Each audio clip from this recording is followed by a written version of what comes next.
new year. I'm excited about this time because I feel like at least it's helping me jump into the new year after a long holiday. And I know, Vanessa, you said you've also had a long holiday. We both did, absolutely. Yeah, it's been great. I feel like a new person. Woohoo! So I'm excited to get back into things. I was telling Vanessa I was at the HR Works breakfast this morning. So that was also wonderful to be able to see people in person, and very exciting to connect. And I don't know where everyone is based. You can put it in the chat if you want, but we are sweltering in the 30s. Vanessa and I in Plettenberg Bay, Van, and me in Cape Town. Whew, it is super, super hot. But I'm very excited. And I know, Vanessa, we were going to do this at the end of last year, and then December just came upon us all too quickly. And I know that in December the year before, we actually connected and talked about past lessons and future trends. So I think this has become our trend now to speak about the past lessons and future trends at the end of the year, beginning of the new year. And so I'm really excited to hear from everyone as well and hear what you've been seeing as past trends and past lessons and future trends. So Vanessa, when I'm sure all of you know her because she's very famous, but when I ask her how I should introduce her, she always says head cheerleader. So Van, let me hand over to you and let you explain what head cheerleader means and why you call yourself head cheerleader, and then we will jump into our discussion. Awesome. Well, first of all, so many familiar faces. Great to see you. Happy 2025 to those of you who I haven't connected with and wish. So I hope it's a great year. Jane, thanks for having me on board. I appreciate it. Actually, the head cheerleader story comes down to me being a rebel. That in my previous company, when I was employed for 10 years, I wanted to be the head cheerleader, and they said, no, you're not allowed to Oh, because you are the gosh. head of talent acquisition. And I was like, well, that's ridiculous. That Oh, is incredibly goodness. boring. So pretty much what I decided to do that was when I went and started my own business, I actually thought it was a great opportunity to call myself what I wasn't allowed to call myself for the last 10 years. So hence the head cheerleader. I think it goes really well with being the ambassador for my business and just being really enthusiastic about what I do. So I hope that answers your question. That's wonderful. And you definitely are one of the most enthusiastic people that I know. And Good. I've seen you in action as well. I think from many years ago when we started doing and we were doing some collaborated training, just to see you in front of people and how much you love what you do. You love upskilling people. You love trying new things, which I think has led you into the AI space. And I love what you're doing there. So please tell us a little bit more about what you're creating on the AI side. I loved hearing about it yesterday.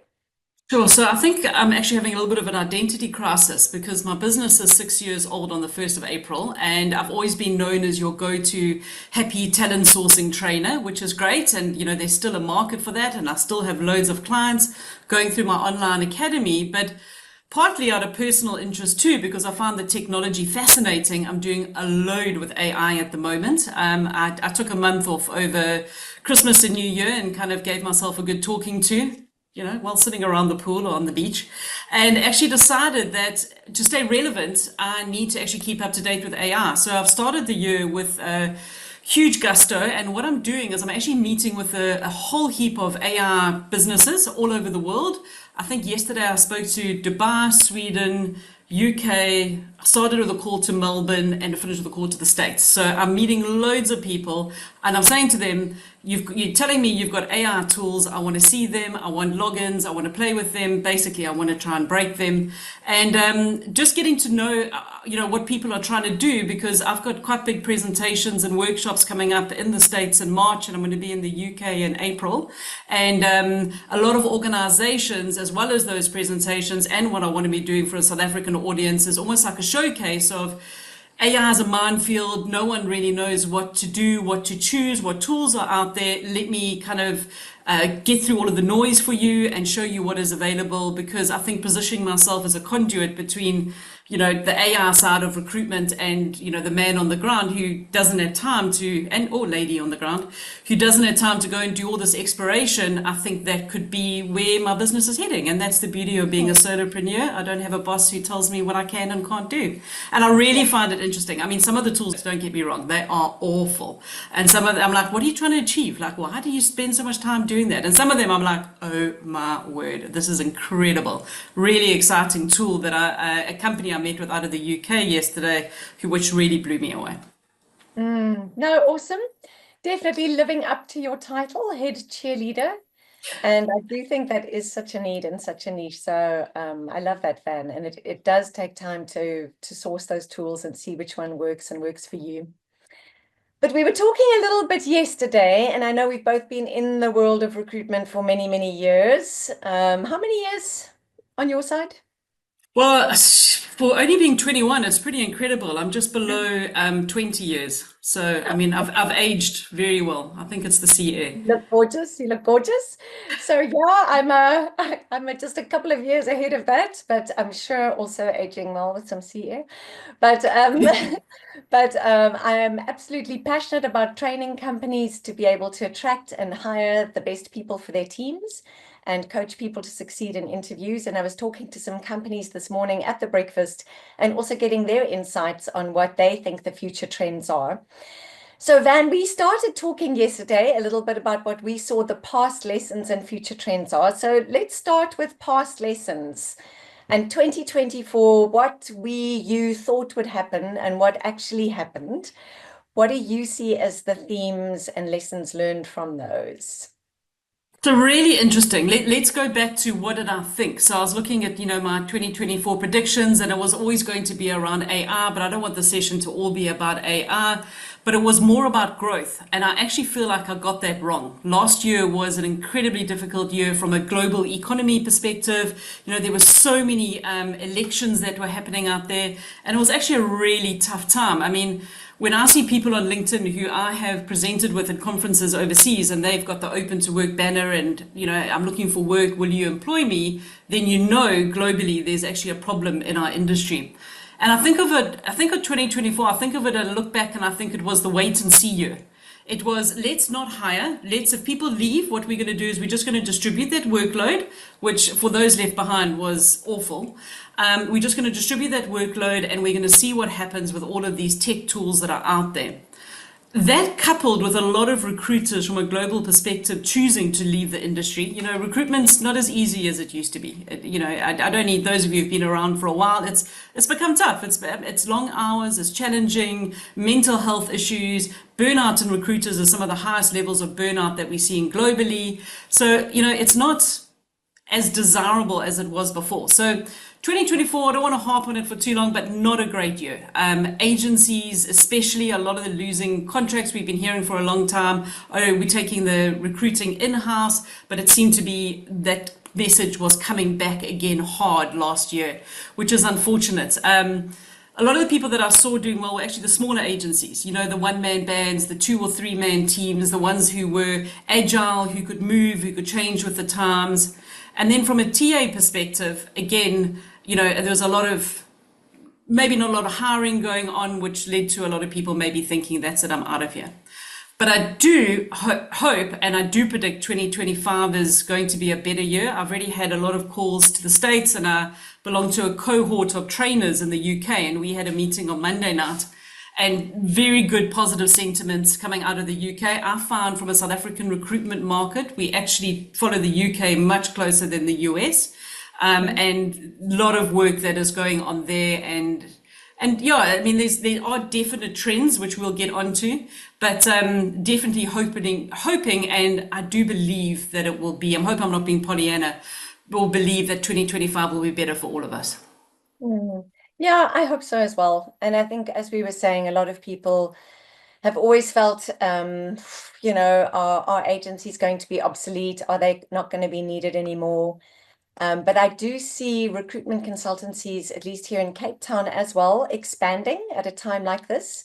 And so I agree with you. I also see those glimmers of hope.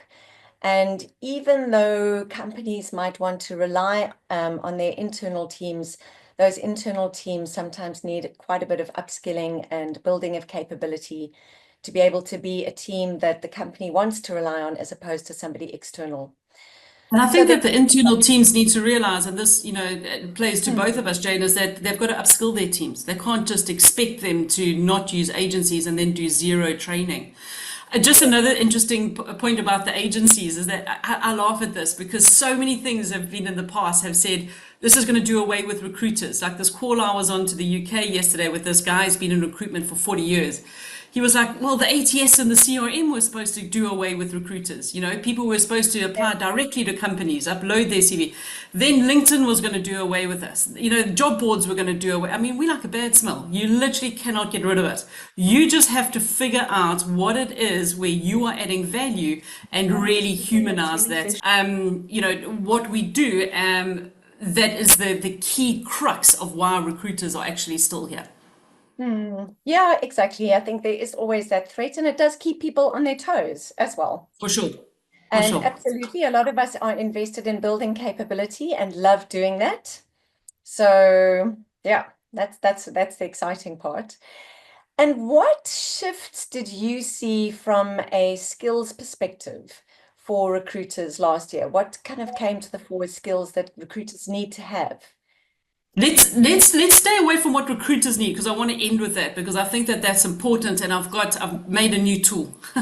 Part Okay, of starting in January, I've made something new that I want to share with everyone at the end. Okay, but let's start. What I want to start with is the trends for 2025 because you touched on a very important thing, Jane, around skills. And this really makes me excited. Recruiting in the South African market for a long time, I've always been very frustrated with companies that say candidates have to have a degree. In the economic climate that we live in and the way that we live, not everyone can afford to send their children to university, not everyone can afford to study. And what is we're seeing from a global perspective, a trend in 2025 is that we're moving more to a skills-based hiring. So those skills that humans have that AI isn't going to replace, like critical thinking, problem solving, people are actually going to get hired for those skills. So if you have those skills, so I think it was all of those funny tests we had to do at school and psychometrics and all of those things, getting around those are going to stand you in good stead, which for me is really exciting because not everyone has, access to education. So that was the first one. Then I actually, on purpose, went and ignored the inauguration. So I was an ignoration person earlier this week. And pretty much what has come out of that from a recruiting perspective is Mr. Trump turning around and saying that from the federal workers that it's everyone back to the office 5 days a week. And that's going to be a trend for 2025 globally of this. We had COVID, everyone had to work at home, then some companies allowed people to work from home, and how it's now completely morphed into, it's actually a key requirement for a lot of people. Myself, who's moved out of Johannesburg, I know a lot of people that live here in Plet and they all work remotely. And they're like, well, if my company had to turn around and say I can't work remotely, I'd literally just look for something else. It's a non-negotiable and I'm not going back.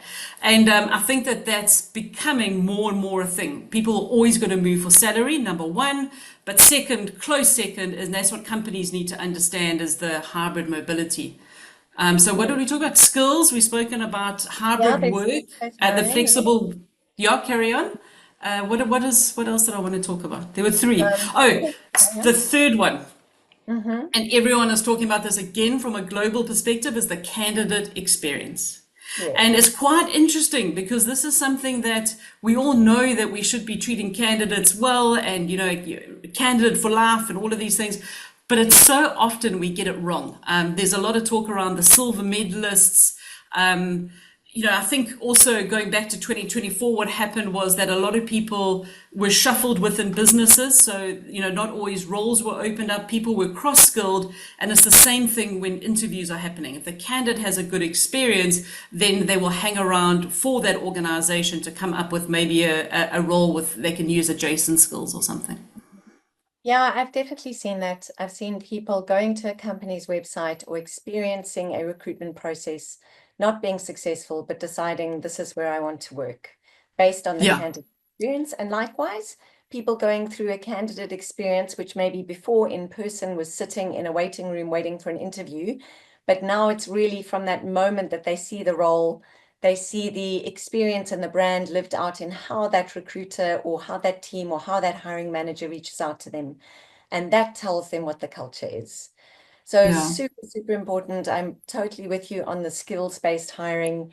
And I see more and more people talking about being educated through short courses, private institutions, something more specific than the large scale university type style qualification that everyone used to go for before. So Unfortunately, they just can't keep up with what's needed from a curriculum basis. I mean, mm, it's just, it really is difficult these days. And that's, people are looking for people with, more skills, short courses, those kind of things. So those are the main three for me, as well with, I mean, four, we can't ignore AI. I mean, AI is coming into yeah. play, and we'll talk about that. And then another one is also data. I think, Mhm. a lot of recruiters out there need to upskill themselves on data, because it's so much easier to go to your client or your hiring manager and say, you want to pay 15,000 a month for a senior data scientist with 7 years experience. Are you smoking something dodgy? Or here's the data to show you this is what people with that amount of experience, this is what they earn. Because remember, we can trust in God for everything, but for everything else, there's data. And recruiters need to get better at backing up what they say with data. And I think people are slowly getting that, but that's one that's been around for a while. Yes, I agree with you. And I think that's what HR has kept holding on to say, this is what can get us a seat at the boardroom table. Um, 100%. yeah, yeah. I think something interesting, Van, touching on what you shared about skills-based hiring, which we know is so prevalent. And Kate, I agree with you that it's up to recruiters to educate their clients on what really is important, that candidates and people they hire need to be adaptable to learn whatever changes, because there will be a lot of changes. We're in a time of unprecedented change. But something I do see candidates pushing back on, and maybe especially the younger generations, is wellness. And I think that does link to the hybrid workplace. So I hear you on the Trump saying everyone needs to go back to work. And I'm also seeing candidates say, and the scarce skills say, I'm not going to because that impacts on my mental and emotional health. And I found a different way of creating a work-life balance. So yeah, what have you seen around wellness and around people being concerned about wellness and mental health in the recruitment industry? What's your experience? So I definitely think it was something that came more under the radar during COVID for a lot of industries. Mm, It's something that's big, and I think that we're touching on to Gen Z now. Gen Z is a mhm. completely new ball game. They're going to be coming into the workforce. It's completely different, and the best way I've had it described to me by there's a guy in the UK. He's called Milmo, and then his surname begins with a B. He's actually think he's from Kenya, and he's grown up in the UK, and he's a Gen X specialist. And he said is that what's happened to the Gen X is they've grown up watching their parents work so hard, because they were the kids of the boomers who also worked hard, and they now have realized there's more to life, that they don't want to be killing themselves for someone else, making somebody else money, and they're coming into the workforce with a completely different mindset, and wellness is a priority. A lot of these people have seen friends or themselves lose parents to, heart attacks, strokes, cancers, all of those kind of things, and just now are like, well, life is for living. So I do see a bit of pushback there. Again, it's not everyone. We can't, tar everyone with the same brush, but I do think it's something that we need to be aware of. What Mhm. is quite concerning is seeing coming out of a lot of other countries like the US at the moment, they are not really considering wellness as a thing. They're kind of getting rid of their DEI and B kind of Mhm. legislations over there. And yeah, it's crazy. So I'm just hoping that it doesn't kind of get blocked being filtered coming out of other countries. But it's definitely something in South Africa that we need to focus on. Yeah, I think our legislation is becoming stricter. We're Yeah. seeing that here with the employment equity and yeah, companies still being encouraged to really embrace the principle of diversity, equity, inclusion, and belonging And I rather think it than also just, sorry, Jane, to interrupt, I think it's also just about looking after people and being kind. I think there's a lot of organizations that are realizing is that, you can't treat people badly and expect them to hang around. yeah, exactly. I mean, it's meant to be built on respect and yeah. Like I think there was one something you were saying, I even remember it from COVID, that it's not just about inviting people to the party, it's asking them to dance. I Yeah, remember that clearly. exactly. Yeah, Yeah, exactly. So yeah. yeah, I mean, I think that would be sad for companies, countries to let go of that. And it is something that we've seen as important for productivity and for companies to thrive, Yeah. apart from the human principle that we believe in so much. So what about, I think something else we were thinking about is learning and development, and how, yes, there's skills-based hiring, but people coming into the workplace, if we want to attract the best people, um, candidates coming in, scarce skills, are concerned about what am I going to be exposed to? What are my opportunities for growth? What are you seeing around the L&D side and people's appetite for growth? So, very, very good question. So let's tackle this from two angles. So we've got corporate teams, and we've got let's look at like agency kind of setup, smaller businesses. Now the corporate teams are great because every year, as a standard, they get a learning and development budget. So my November and December were full of companies having that end of the year panic of, oh my gosh, I've got hundreds of thousands sitting in a training budget. My team needs training. I'm going to find someone to train them. I'm going to book it. I'm going to pay for it now, and then it can all be delivered next year. So it just shows you, those are the ones who invest in the training, and because they have the budget, it doesn't mean that the individuals who turn up for the training are that invested in what you are going to be training them on, may I add, but the money is there. From a more agency recruiter perspective, they don't always have the finances, they don't always believe in it, and they also, some companies do, some companies don't, but a lot of companies are quite nervous that if they do train their teams and upskill them, they're going to lose them. And, I believe that is, a real issue, but there has to be a balance. There really and truly has to. What gets me more excited from an L&D perspective is individuals who actually are upskilling themselves. So I Mm. see a lot of pockets of people that are on this call that find something new. Next thing, my WhatsApp's, Van, check this out. Look what I heard. Have you seen this? What about this AI tool? And I think that that's brilliant because people aren't actually sitting around waiting for an L&D department, if there is one, or even if there isn't one, saying this is what you should be learning. I Yeah. think a lot of people are realizing that actually the world's going to be a very different place across all industries, and the onus is on ourselves to upskill. I found myself, I was laughing on a Saturday night. We were sitting watching TV with my husband, and we were watching YouTube videos about, AI and new developments. I was like, look at us, we're like complete nerds doing this having a glass of wine on a Saturday night. But it's really fascinating and it's really Yeah. interesting.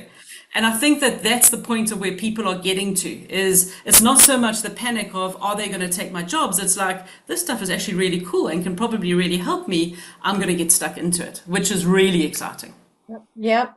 And I've definitely seen companies and hiring managers look at people's CVs and look for that evidence of continuous professional development. And as you say, not just someone else training them, but people signing themselves up for training and upskilling themselves. So very exciting. Yeah. And Yeah. I think another thing we were talking about is the topic of work ethic and the difference in how that's perceived across generations, if we're going to be stereotyped about it. But I mean, we could do the same if we discussed personality types or anything really.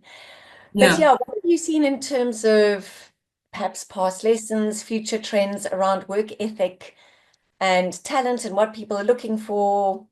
Yeah. Interesting question. What I am seeing that's really interesting is that people that start companies in a completely different role. Yeah. I've just been consulting with a company in Durban, and they've just hired an account manager. So someone who's going to go out there and do business development, but their training is they're a qualified geologist. But the company is actually does graphics and design work for mining organizations. So for me, it's just about, the way that you turn up and the way that you sell yourself in interview is not as closely linked to what you studied as it was in the past. You studied IT in the past, you pitched up, you were going to be a developer. Now I think your scope is a lot bigger. And I think more than ever, your work ethic and how hard you work is going to determine your career path. Mhm. Because there are just so many more opportunities out there. And I think that that's a really exciting place to be for people that are hardworking, continuous learners. But I think it also kind of makes it difficult for those corporates that have those set teams. And if you're in the marketing team, you're either a marketing assistant or you're a marketing manager, or that's it. There is no scope for, oh, why don't we get in someone who's going to run a community? Or why don't we get in someone who's a social media expert? We can't be rigid anymore, because people that are showing the strong work ethic and desire to do other things, you cannot put a lid on that. Yeah, exactly. And I must say, I think something that I always want to encourage younger people with is to not feel that they have to go into their studied for, dreamed about career right away. Otherwise, they're failing.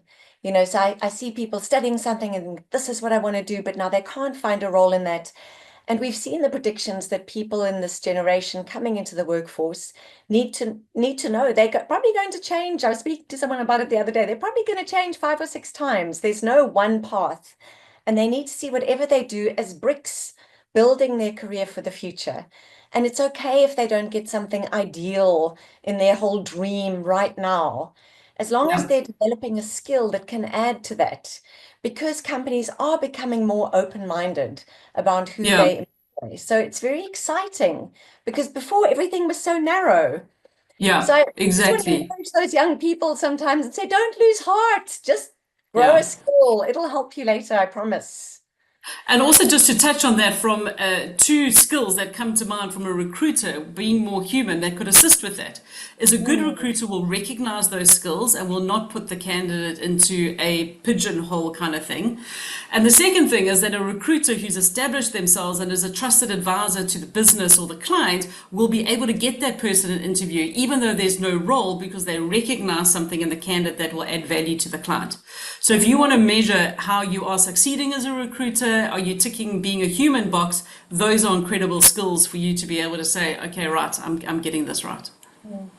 Absolutely. I think you're so right. And especially in the age of AI, where there's so many pieces of the recruitment process that someone can do for themselves. They Yeah, really need a yeah, recruiter who's going to advise them with their expertise on how to best use their resources. We all yeah. have access to resources, so it's about how do I use them, which ones do I use? So yeah, that is really, really so important.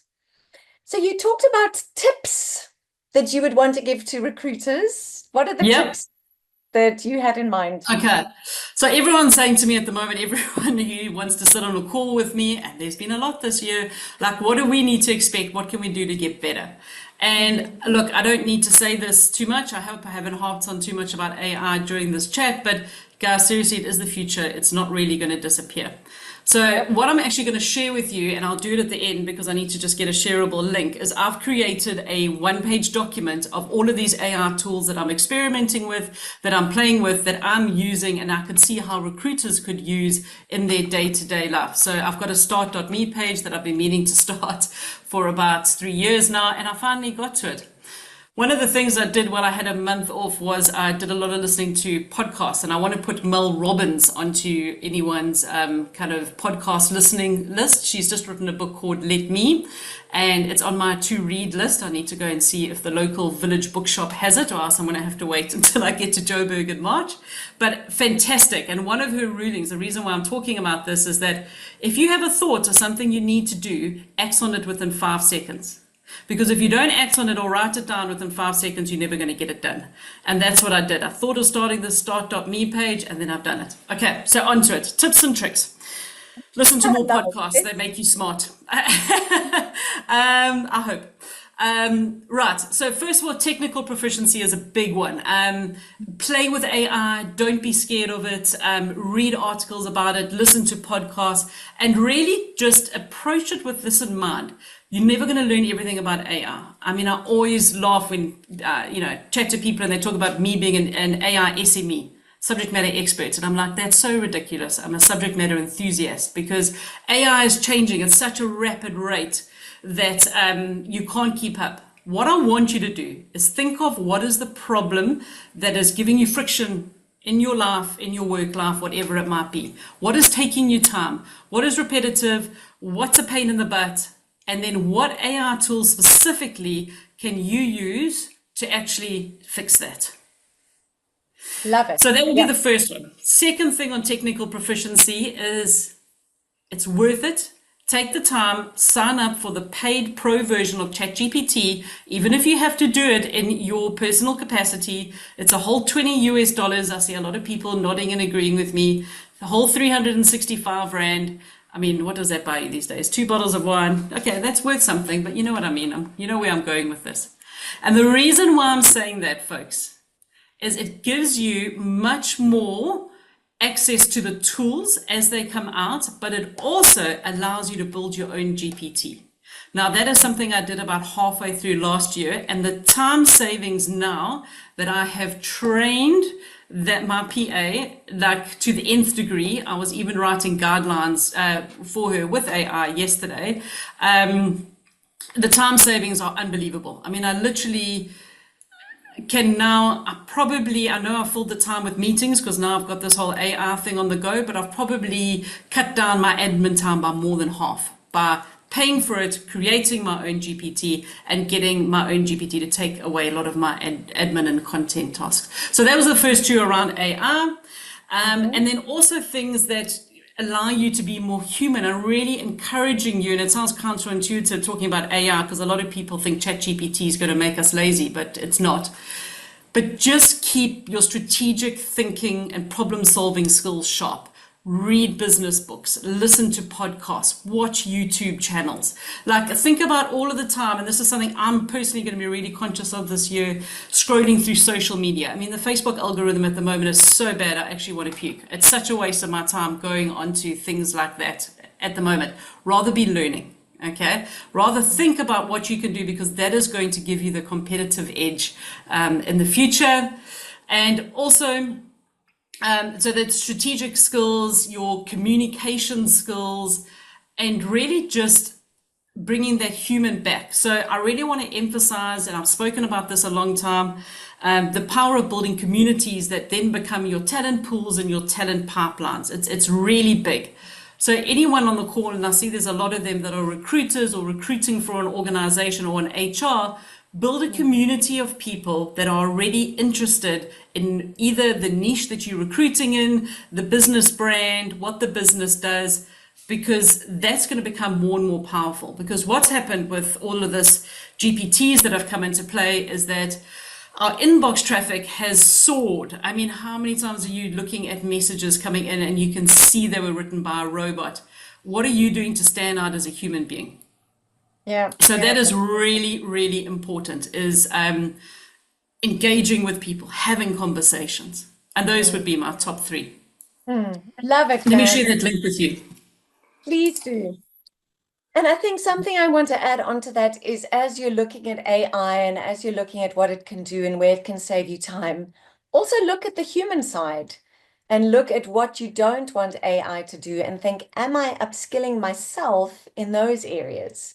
What training do I need on my human skills? So I see this particularly in interviewing where there's so much that can be done, so many ideas you can get, but when that person shows up with that person in an interview, that Yeah, person makes a difference to whether that top talent is hired or not and whether they want to work there or not. So yeah, absolutely. upskilling in all areas. Yes, please So, share.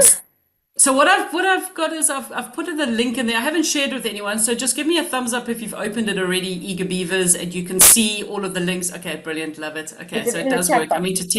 Meant to test it on the husband this morning, but never got around to it.